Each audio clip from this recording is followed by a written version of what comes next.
Assalamu alaikum wa rahmatullahi wa barakatuh. Welcome back to Padhai Likhai or Imaan. Today's topic is something very close to every believer's heart, something we recite every single day, at least 17 times, Surah Al-Fatiha.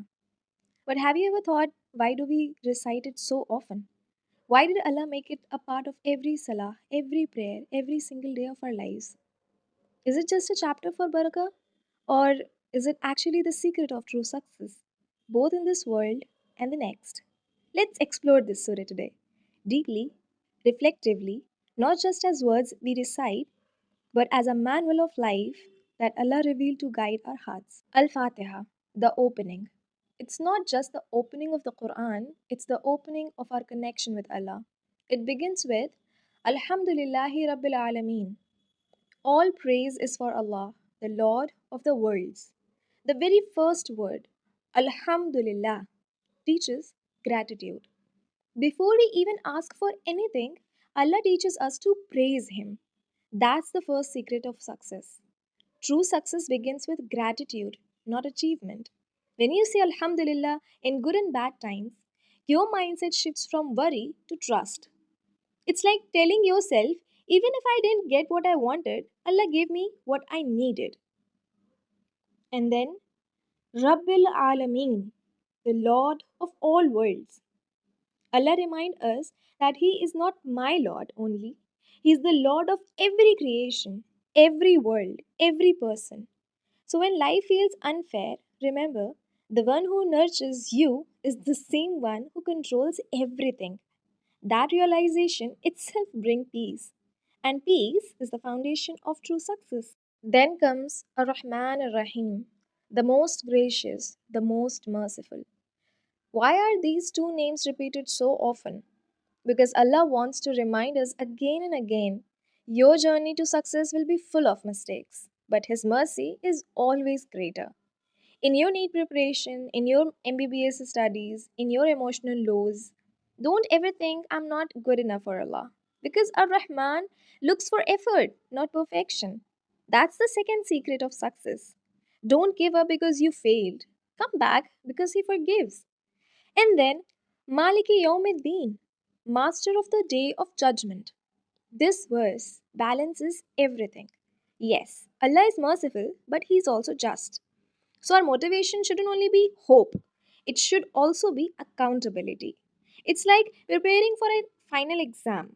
Mercy is like a teacher helping you revise, and accountability is knowing the exam date is fixed. A believer needs both to grow mercy and discipline. Now, the surah shifts from talking about Allah to talking to Allah. إِيَّاكَ نَعْبُدُ وَإِيَّاكَ نَسْتَعِينُ. You alone we worship, and you alone we ask for help. Subhanallah. This is where our purpose is summarized. Notice, Allah didn't say, I worship you. He said, we. Because Islam is not just personal spirituality, it's unity, it's ummah, it's togetherness.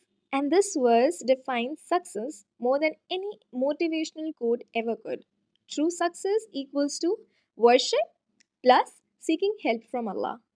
It's not about how perfect your plan is, it's about how connected your heart is.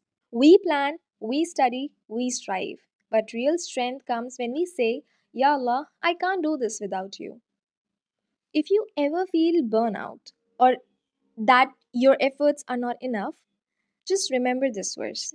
You are never alone in your struggle. Then comes the most powerful dua in the Quran, Ihdinas-Siraatal-Mustaqeem. Guide us to the straight path. We ask for guidance at least 17 times a day. But why? Because guidance isn't something you find once, it's something you keep walking upon.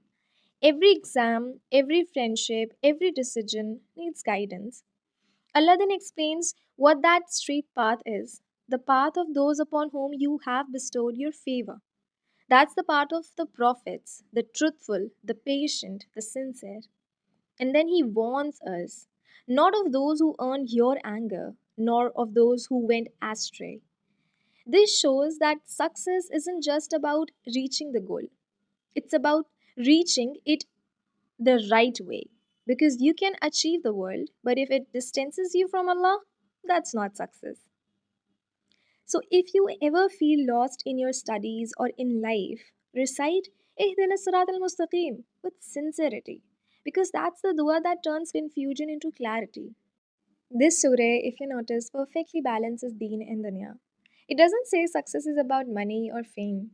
It says success is about being guided, being grateful, and being connected to Allah. And that's the beauty of Surah Al-Fatiha. It doesn't just open the Quran, it opens our hearts.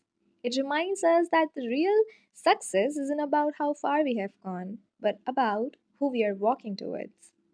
So the next time life feels uncertain, remember the same Allah who taught you to say Ihdinas-Siraatal-Mustaqeem is ready to guide you step by step if you just turn to Him.